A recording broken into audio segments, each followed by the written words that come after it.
E aí, vamos lá? Seguindo? Pois então, a gente aprendeu então como é que estrutura a princípio uma petição de uma ação de procedimento comum.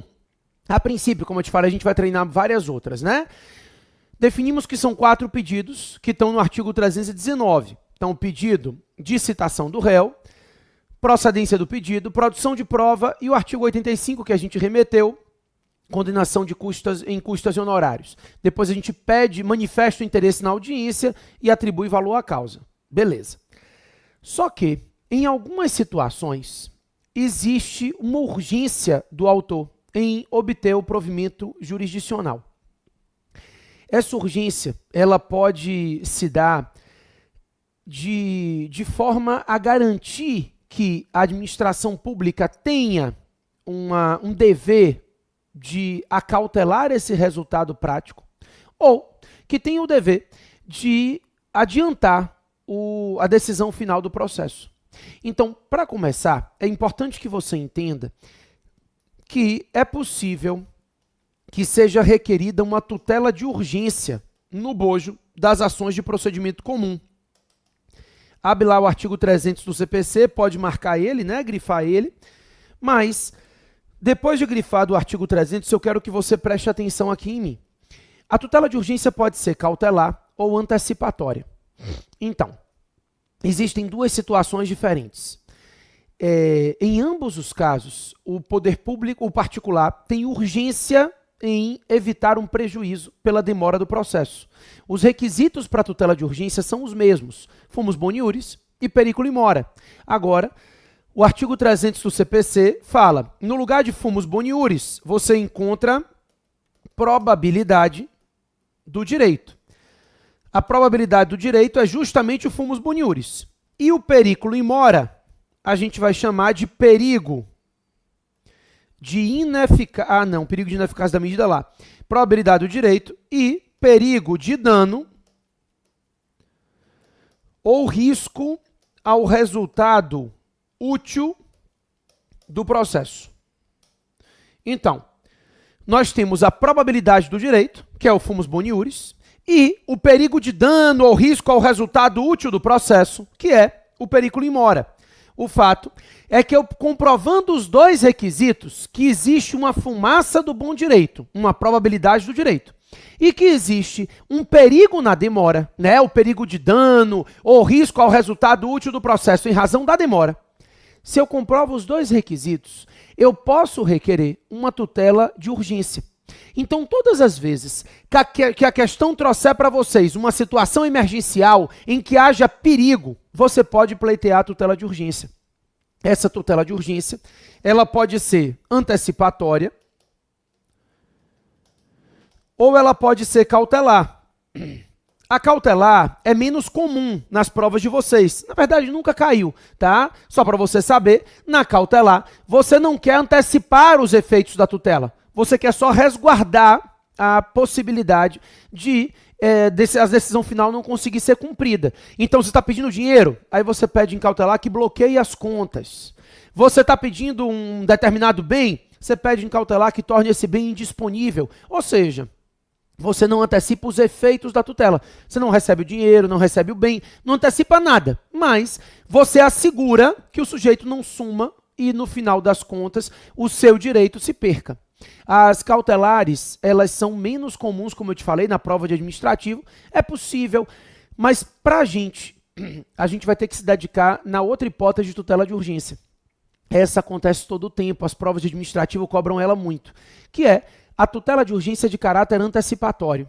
Ou seja, são situações de urgência em que o Estado, o particular, quer antecipar os efeitos da tutela final. Ou seja, eu quero que anule o ato. Então, em tutela de urgência, eu peço que o ato fique suspenso para que ele não produza efeitos enquanto o processo estiver em curso. Ou seja, o efeito da decisão final é qual? Anular o ato. Anula o ato, ele deixa de produzir efeitos. Na antecipatória, eu peço para antecipar os efeitos dessa tutela. Eu não antecipo a tutela, porque a anulação do ato não é feita, mas suspende o ato. Quando suspende o ato, os efeitos da tutela final começam a acontecer. Então, essa tutela de urgência, ela não pode ser satisfativa, ou seja, Não é possível que na tutela de urgência ele anule o ato, porque se você satisfaz o pedido final, o processo está concluído. Então essa tutela de urgência não é satisfativa, ela só antecipa os efeitos da decisão final. Se eu quero anular um ato, em tutela de urgência eu quero a suspensão do ato, né?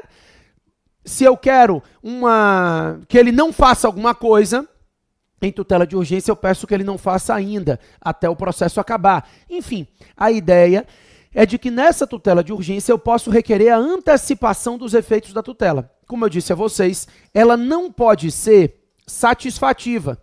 Então, essa tutela de urgência não pode te entregar dinheiro, por exemplo, porque nesses casos eu estaria satisfazendo o resultado prático do processo. Ele quer uma indenização, aí em tutela de urgência eu te antecipo o dinheiro. Acabou, ele sumiu. Não faz sentido. Então essa tutela de urgência ela não pode ser satisfativa. Ela antecipa os efeitos da decisão final, mas ela não satisfaz o seu requerimento final. Então, essa tutela de urgência vai estar presente todas as vezes em que você verificar que existe uma situação de urgência no processo. Fumus boniuris e periculum in mora, ou seja, probabilidade do direito e perigo de dano ou risco ao resultado útil do processo. Na dúvida, peça a tutela de urgência quando quiser anulação de atos. Porque se não pontuar, eles não vão despontuar. Então, estou na dúvida, será que existe urgência? Na dúvida, peça. Normalmente, haverá. Agora, em ações indenizatórias, em regra, não há tutela de urgência, porque ela seria satisfativa, né? Aquilo que eu disse a vocês. Se você satisfaz o resultado prático do processo, já não tem mais o que ser feito. Pode haver uma tutela de urgência em ação indenizatória? Pode, para arcar com o custo de um hospital, uma coisa assim, mas não é muito comum.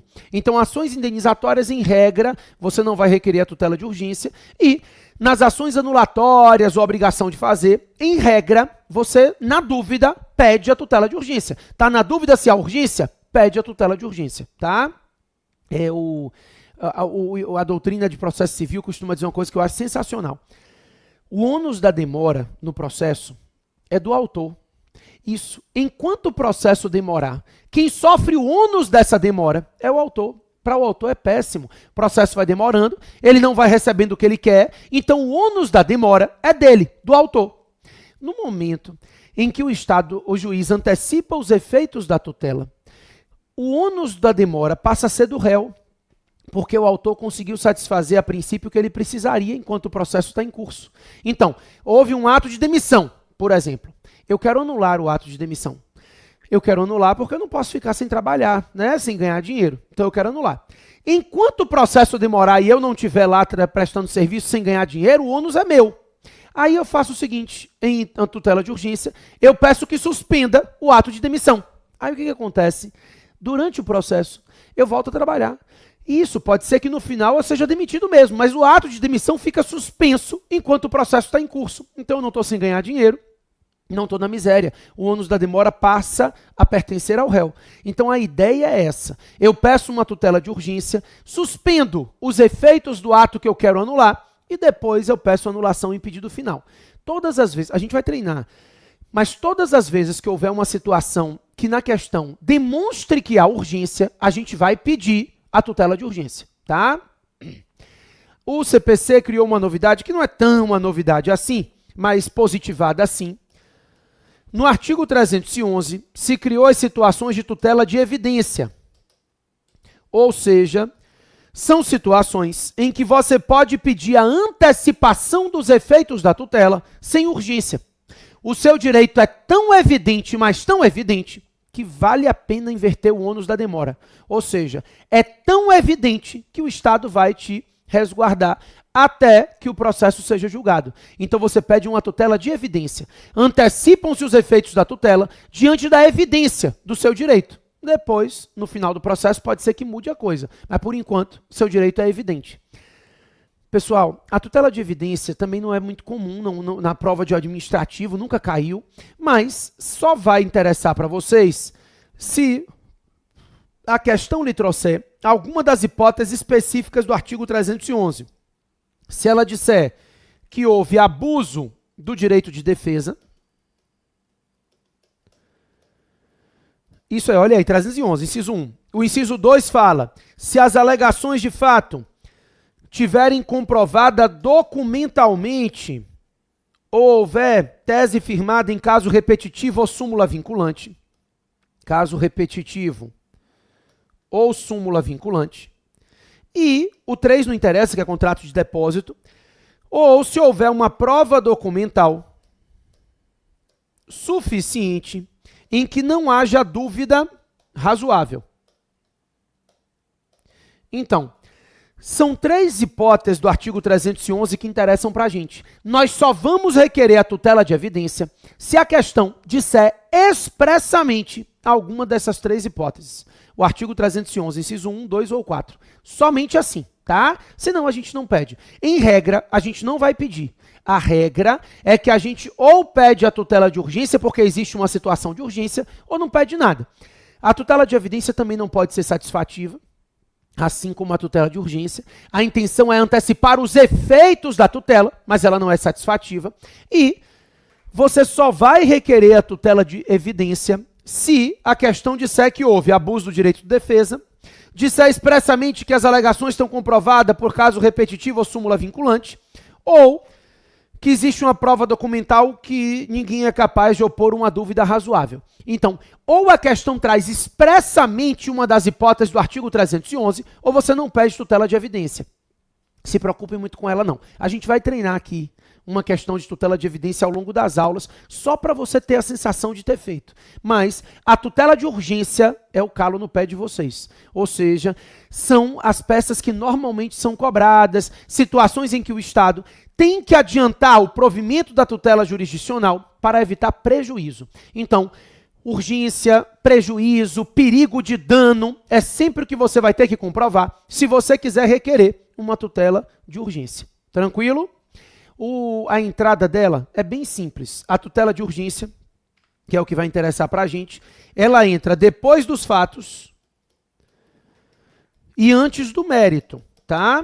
Tem gente que bota na petição inicial a tutela de urgência antes dos fatos. Tem gente que bota depois do mérito. Não tem problema nenhum. Isso não é uma regra obrigatória. Eu gosto de fazer a petição na ordem que ela vai ser lida. Eu acho que primeiro o juiz lê os fatos, sabe o que está acontecendo. Depois ele analisa a tutela de urgência, para depois ele analisar o mérito, tá? Então, a gente vai fazer assim. A gente vai ter os fatos. Depois dos fatos, a gente abre o tópico da tutela de urgência. E depois a gente parte para o mérito. Obviamente, nos pedidos, que nós tínhamos 4 pedidos, né? Vou lembrar vocês, citação do réu, procedência do pedido, produção de prova e condenação em custas e honorários. Quando houver tutela de urgência, a gente vai ter que inserir esse pedido da tutela de urgência aqui. Então, a gente vai pedir a suspensão do ato, a tutela de urgência vai ter que entrar. Então, ao invés de 4 pedidos, ficaremos com 5 pedidos. E é claro que o pedido da tutela de urgência fica antes do pedido final. Ou seja, antes de eu pedir a procedência do pedido com a anulação do ato, eu peço a suspensão do ato. Ou seja, a concessão da tutela de urgência para que o ato seja suspenso, tá? A gente vai treinar aqui agora. Mas, para começar, toda vez que houver uma situação de urgência, você vai abrir um tópico da tutela de urgência depois dos fatos e vai abrir um pedido a mais, que é o pedido da tutela de urgência, tá? Vamos treinar? Ó, eu quero que você abra o material de vocês na questão 21, e aí a gente vai treinar isso junto. O estabelecimento de Antônio, um lava-jato, foi interditado por ato do diretor de determinado órgão de fiscalização ambiental do Estado, sob o fundamento de que estaria ultrapassando o limite máximo de ruídos permitido para o exercício da atividade. Segundo aquela autoridade, o referido limite teria previsão em legislação estadual, que previa, além da interdição, a possibilidade de se aplicar a sanção de advertência e até mesmo a concessão de prazo para o adequado tratamento acústico pelo dono do estabelecimento. Inconformado, por não ter sido notificado para participar do ato de medição sonora, realizado em local diverso do lugar em que se situa o estabelecimento, por não ter tido a oportunidade de exercer o contraditório e a ampla defesa, e principalmente porque as atividades do Lava Jato vinham sendo exercidas havia mais de 15 anos no mesmo local. Antônio procurou o auxílio de profissional da advocacia, ressaltou que teria interesse na realização de perícia judicial com a intenção de demonstrar que o auto de infração é ilegal. Considerando essa situação hipotética, na qualidade de advogado consultado por Antônio, proponha com a devida fundamentação a medida judicial cabível para sobrestar os efeitos do auto de infração que interditou o estabelecimento e permitir o imediato funcionamento da atividade. A situação de urgência está clara aqui, né? Ele quer o imediato funcionamento da atividade. Então, a gente está diante de uma situação emergencial. O Lava Jato não está podendo exercer a atividade e, por isso, não está oferindo lucro. Esse Lava Jato vai fechar. Então, você vai fazer... Não pode ser mandado de segurança, porque o seu cliente disse que quer que seja realizada uma perícia judicial. Então, a necessidade da perícia judicial exclui o mandado de segurança. É só por isso, né? A gente lembra que, primeiro, a gente vai verificar se é o caso de habeas data. Não é. Não se trata de direito à informação. Eu remeto vocês à aula, ao bloco 4 lá da aula inaugural, que a gente fez esse estudo de cabimento das ações. Então, primeiro a gente verifica se cabe habeas data. Não, não cabe. Aí a gente verifica se vai caber mandado de segurança. Não, por que não? Porque para caber mandado de segurança, primeiro, tem que estar dentro do prazo decadencial de 120 dias. Ok, isso foi respeitado. Precisa não querer indenização de valores anteriores, está ok. Não é ato comercial. Não cabe recurso com efeito suspensivo. E não é lei em tese. Então, os 5 primeiros requisitos foram cumpridos. Mas para ser mandado de segurança, a prova tem que ser pré-constituída. Ou seja, prova documental. E no caso aqui, o seu cliente quer a realização de perícia no mandado de segurança, não cabe dilação probatória, pericial, testemunhal. Então, se ele quer perícia, a gente vai ter que partir para a via do procedimento comum. Não é possível requerer essa perícia por meio do mandado de segurança, né? Então, vamos montar a nossa peça. O autor da ação é o Lava Jato. Não é Antônio. Gente, Antônio te procurou porque o Lava Jato não sabe procurar as pessoas, né? Obviamente. Mas o autor, né, quem está sendo prejudicado pelo ato, é o Lava Jato. O réu é o Estado. A questão não fala qual Estado, né? Deixa eu só confirmar aqui. Lava Jato, fiscalização ambiental do Estado. A gente não sabe qual é. O réu é o Estado. A competência, a regra geral, Justiça estadual, porque para ser Justiça federal, teria que estar em uma das hipóteses do artigo 109, inciso 1 da Constituição. Ou seja, teria que estar como réu ou autor, União, autarquia federal, empresa pública federal ou fundação pública federal. Não é o caso. A competência da Justiça estadual. Pedido. Primeiro a gente vai pedir a suspensão do ato em sede de tutela de urgência. E depois a gente vai requerer a anulação do ato que interditou o estabelecimento. Então, o que eu quero é anulação, mas na tutela de urgência eu vou pedir que se suspenda o ato para garantir já o imediato funcionamento da atividade. Então, enquanto o processo não termina, a atividade pode voltar a funcionar. E causa de pedir, fundamentação jurídica.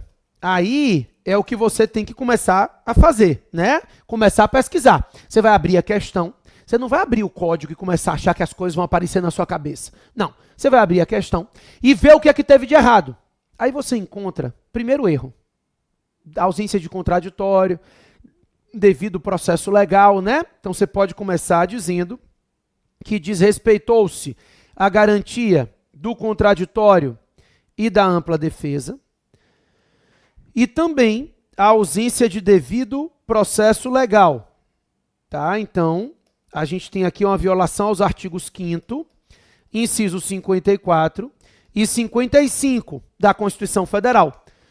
Não houve o respeito ao contraditório e à ampla defesa, e também não se respeitou a garantia de devido processo legal. Então não foi instaurado um processo administrativo regular, no qual se garantisse ao particular o direito de contraditório e ampla defesa. Isso não foi respeitado, né? Daí, a minha segunda argumentação é a violação ao princípio da proporcionalidade. Porque a questão dizia que ele funciona há 15 anos, sem nunca ter sofrido pena nenhuma, e dizia que foi a primeira vez que ele estava extrapolando o limite máximo de ruído, e que a lei estadual, que previa a pena de interdição, também previa outras penas, inclusive a concessão de prazo para adequado tratamento acústico. Então não é proporcional que o sujeito que nunca sofreu penalidade nenhuma, porque extrapolou um pouco o limite de ruído, seja punido automaticamente com a interdição. Então existem penas mais adequadas nesse caso. Então, em respeito ao princípio da proporcionalidade, de acordo com a gravidade da infração, deveria ter se seguido uma lei, a lei estadual, para primeiro garantir uma aplicação de pena de concessão de prazo, para que ele fizesse o adequado tratamento acústico no espaço, ok? Pronto. Então, a violação ao princípio da proporcionalidade e a violação ao contraditório e ampla defesa são os dois argumentos que a gente apresentaria aqui nessa peça. Você viu que só princípios. De vez em quando vem umas peças com bastantes princípios. Eles gostam muito de princípios nas bancas de vocês, tá? A FGV faz bastante questão com princípios. Vamos lá? Vamos começar a fazer. Montada a peça, esquema montado. A gente vai começar. Excelentíssimo senhor doutor, juiz de direito, da tracinho, vara da Fazenda Pública, da comarca, 3 pontinhos, no estado, 3 pontinhos. Então, juiz de direito, da vara da Fazenda Pública da comarca, no estado, né? A gente sempre sabe que quando é justiça estadual, a gente endereça dessa forma, para a comarca do estado. Daí pula uma linha, 10 linhas, pula mais uma e começa. Lava Jato, pessoa jurídica de direito privado, CNPJ tal, endereço eletrônico, com sede na rua tal, vem por seu advogado infrafirmado,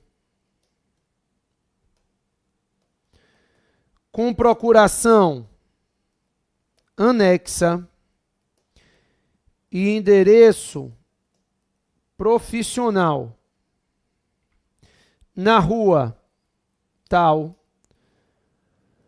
onde serão doravante encaminhadas as intimações do feito, propor. Já volto para a gente preencher. Vamos reler aqui primeiro. Então, excelentíssimo senhor doutor, juiz de direito, da tracinho, vara da Fazenda Pública da comarca, 3 pontinhos, no estado, 3 pontinhos. Pulei uma linha, 10 linhas, pulei mais uma. Lava Jato. Agora a gente vai qualificar uma pessoa jurídica, né?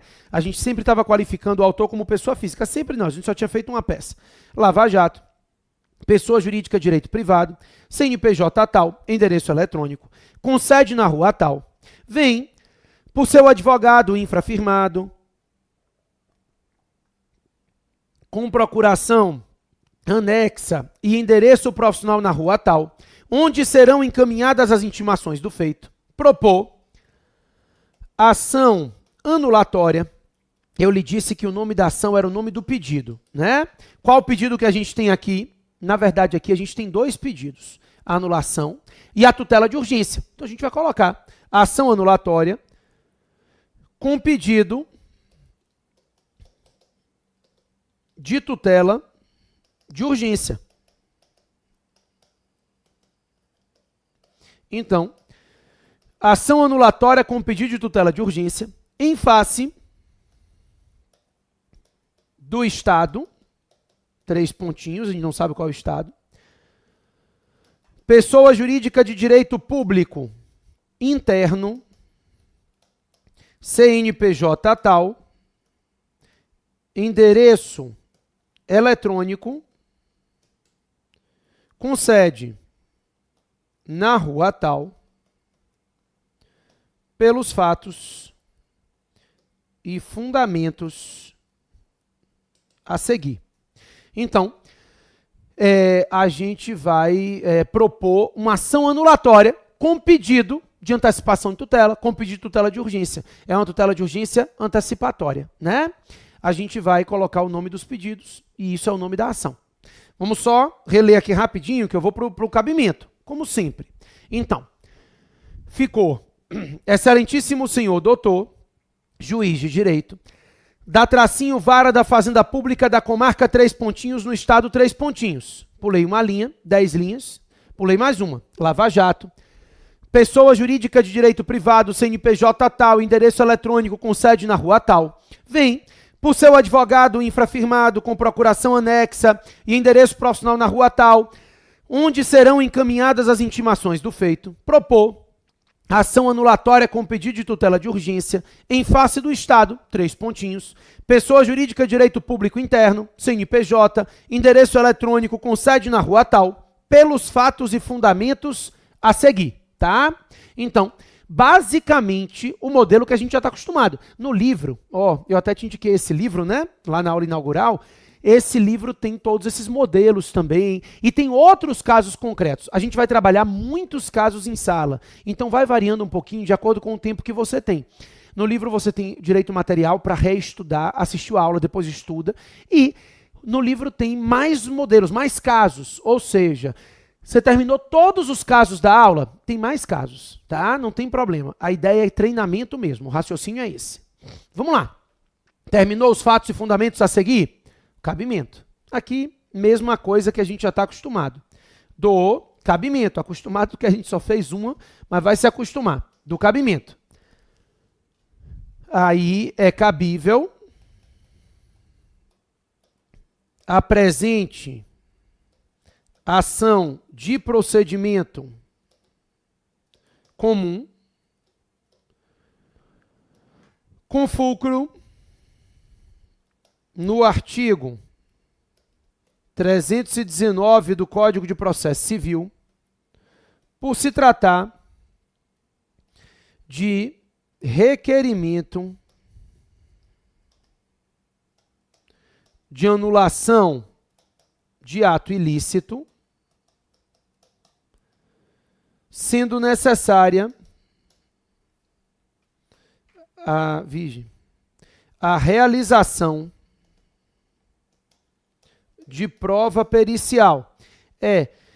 Eu coloco essa questão da prova pericial só para deixar claro, né? Embora isso não seja necessário, mas eu deixo claro a razão pela qual eu não optei pelo mandado de segurança. Não precisa. Na verdade, o cabimento da ação não depende da demonstração do não cabimento de outra ação, tá? Mas, como a gente não está fazendo, é muito importante todo o tempo que você se lembre que você não é um advogado defendendo um cliente.